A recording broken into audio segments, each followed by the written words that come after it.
तीन मुस्लिम देश Saudi, Qatar और ओमान ईरान के साथ कंधे से कंधा मिलाकर खड़े हैं। ईरान दिन पर दिन और ताकतवर होता जा रहा है। अब लगता है कि मानो ट्रंप की धमकियां फीकी पड़ती नजर आ रही है, क्योंकि अरब के बड़े देशों ने अमेरिका को ईरान पर हमला न करने की वार्निंग दे दी है।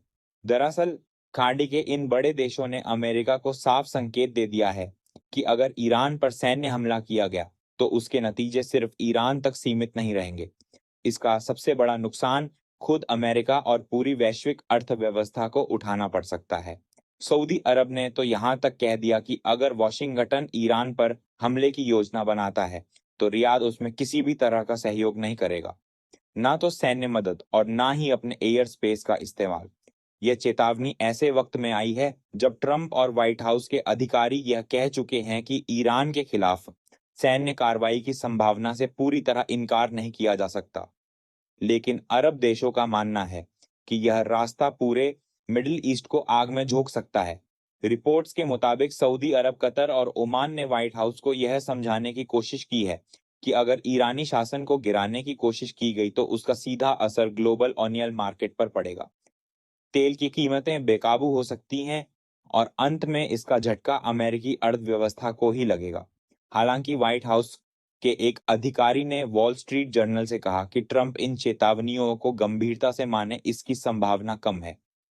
अधिकारी के मुताबिक राष्ट्रपति हर तरह की राय सुनते जरूर हैं, लेकिन फैसला वही करते हैं जो उन्हें ठीक लगता है। अब सवाल यह है कि आखिर खाड़ी के ये तीनों देश ईरान के समर्थन में क्यों उतर आए हैं। कतर का मानना है कि अगर अमेरिका ने ईरान पर हमला किया तो पूरा मिडिल ईस्ट अराजकता में डूब सकता है। हालात इतने बिगड़ सकते हैं कि कोई भी देश खुद को सुरक्षित नहीं रख पाएगा। सऊदी अरब मानता है कि अगर ईरान में अस्थिरता फैलती है और उसमें उसका नाम जुड़ता है तो उसकी अंतर्राष्ट्रीय छवि पर सवाल उठेंगे। आरोप लग सकता है कि सऊदी हमेशा अभिव्यक्ति की आजादी दबाने वाले देशों के साथ खड़ा रहता है। इसके अलावा सऊदी को डर है कि अगर अयातुल्लाह खामनाई के बाद सत्ता का संतुलन बिगड़ता है तो ईरान की कमान पूरी तरह आईआरजीसी के हाथों में जा सकती है। वहीं ओमान का कहना है कि ईरान पर हमला हालात सुधारने की बजाय और बिगाड़ देगा। सबसे बड़ा खतरा होमोस्ट स्टेट को लेकर है। अगर जंग की स्थिति बनी तो ईरान इस अहम समुद्री रास्ते को बंद कर सकता है। ऐसा हुआ तो तेल और गैस का वैश्विक व्यापार बुरी तरह प्रभावित होगा। हॉर्नो स्ट्रेट की अहमियत इसी से समझी जा सकती है कि दुनिया के समुद्री तेल व्यापार का करीब 25% और लिक्विफाइड नेचुरल गैस यानी कि एलएनजी का लगभग 20% हिस्सा हर साल इसी रास्ते से गुजरता है। रोजाना करीब 20 मिलियन बैरल तेल इस जलमरु मध्य से होकर दुनिया के अलग अलग हिस्सों तक पहुंचता है। अगर यह रास्ता बंद होता है तो वैश्विक अर्थव्यवस्था को भारी झटका लगना तय है। इसी तनाव को देखते हुए सऊदी अरब ने अपने देश के मीडिया पर भी सख्ती बढ़ा दी है। रिपोर्ट के मुताबिक सऊदी अरब सरकार नहीं चाहती कि ईरान को लेकर नकारात्मक खबरें ज्यादा फैलाई जाएं, जिससे आम लोगों की सोच पर असर पड़े। इसलिए मीडिया संस्थानों को सीमित और संतुलित कवरेज के निर्देश दिए गए हैं।